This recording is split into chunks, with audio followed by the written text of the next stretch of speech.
नमस्कार मंडळी, आपल्या सर्वांचं स्वामी कृपा क्रिएशन मध्ये स्वागत आहे. आज आपण आलेलो आहोत यशवंत नाट्य मंदिरला. 31 तारखेला रत्नाकर बतकरी यांच्या कथांवर आधारित घाबरायचं नाही हे नवीन नाटक आपल्या सोबतीला येत आहे आणि या नाटकातील कलाकार डॉक्टर श्वेता पेंडसे आज आपल्या सोबत आहेत. हाय मॅडम. हॅलो. Hello hello.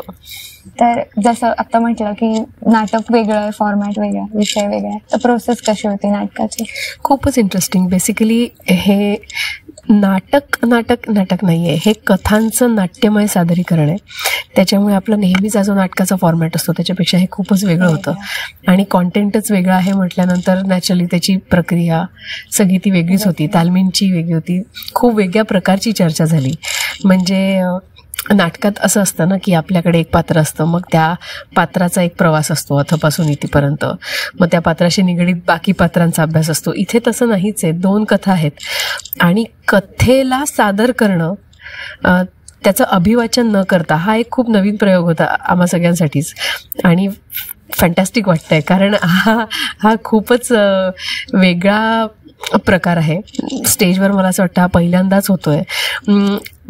ती कथा राहत नाही, त्याचं नाटक होतं, ते प्रेक्षकांपर्यंत पोहोचतं. करताना आम्हाला जर का इतकी मजा येते तर त्याच्या कितीतरी पट जास्त मजा प्रेक्षकांना येणार. कारण इथे आम्हाला त्याचे काही भाग दिसत असतात, आम्ही स्वतः करत असल्यामुळे, पण त्याची संपूर्ण अनुभूती प्रेक्षकांना येणार आहे. त्याच्यामुळे ते आता जसं जसं त्याच्यात रंग भरत जात आहेत, आतापर्यंत आम्हीच तालमी करत होतो, आता त्याच्यात सगळ्या तांत्रिक बाबी त्याच्यात आलेल्या आहेत, प्रकाश योजना आली आहे, संगीत आलं आहे आणि ते सगळ्याला नेपथ्याचा आणखीन एक वेगळा इफेक्ट येतोय. तर खरं सांगायचं तर आम्हाला पण कल्पना पूर्णपणे आली नव्हती सगळं येईपर्यंत की हे कसं दिसणार आहे. पण आता असं वाटतंय की थांबा आपण हे समोरूनच बघूया असं आमचंच होतंय मध्ये मध्ये जाऊन. अगदी निश्चित. आणि खूप आवडेल, खूप छान. प्रोसेस वेगळी होती. सरांबरोबर मी करते ते हे प्रोजेक्ट ॲज म्हणजे 5वं विजय केंकरे सरांबरोबर.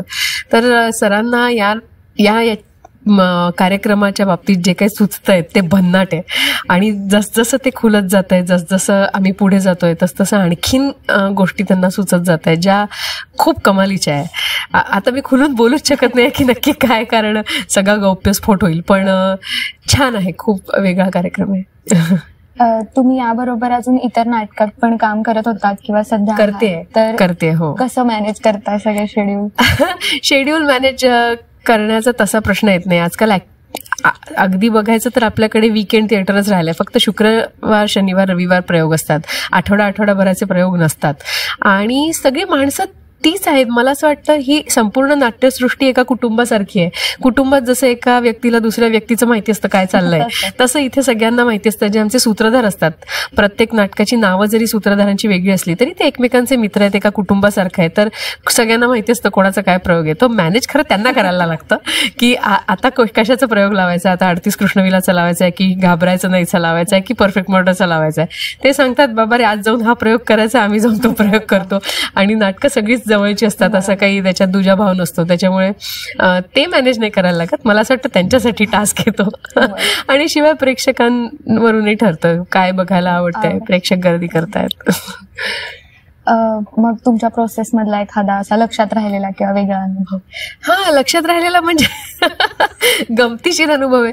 लक्षात या प्रोसेसमध्ये तर असे खूपच हे होते. पण आम्ही जेव्हा फोटोशूट केलं याचं घाबरायचं नाहीचं, तर मी घाबरत असते अधूनमधून. मला भूतांची वगैरे भीती वाटत असते अशी मधून.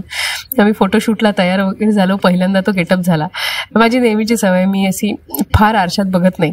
ते सुरू असतं त्यांना मी त्यांचं काम करू देते. रंगभूषाकार काम करत असतात, केशभूषा त्यांचं काम करत असतात. आणि सगळं झाल्यावर तर मी फोटोशूट वगैरे करून आले, बघितलं होतं स्वतःला. तरी जेव्हा नंतर आत आले आणि आरशात बघितलं, असं झालं होतं. याच्यावर थोडीशी काहीतरी हिंट गेली असेल की काहीतरी वेगळं होणार आहे, पण असं दचकल्यासारखं झालं. हा आता झाला गमतीचा भाग.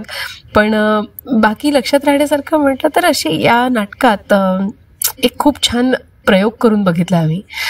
याच्यात नृत्याची भाषा आहे देहबोलीला. तर ते करण्यासाठी सोनियाताई परचुरे कथ्थक नृत्यांगना आहेत, गुरु आहेत, त्यांना बोलवलं होतं आणि त्यांच्याकडून तो भाग शिकायला मला मिळाला.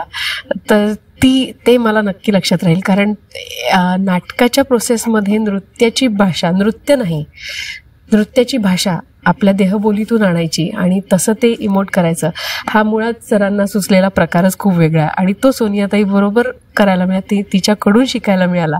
हे खूप छान वाटलं. So this project is going to be memorable for the same thing. प्रेक्षकांसाठी नक्कीच, कारण वेगळा प्रयोग आहे. हो, अर्थात, निश्चित. थँक्यू. तर नक्की 31 तारखेला नाट्यगृहात जाऊन नाटकाचा प्रयोग बघा. स्वामी कृपा क्रिएशनला लाईक करा, शेअर करा आणि सबस्क्राईब करा. थँक्यू.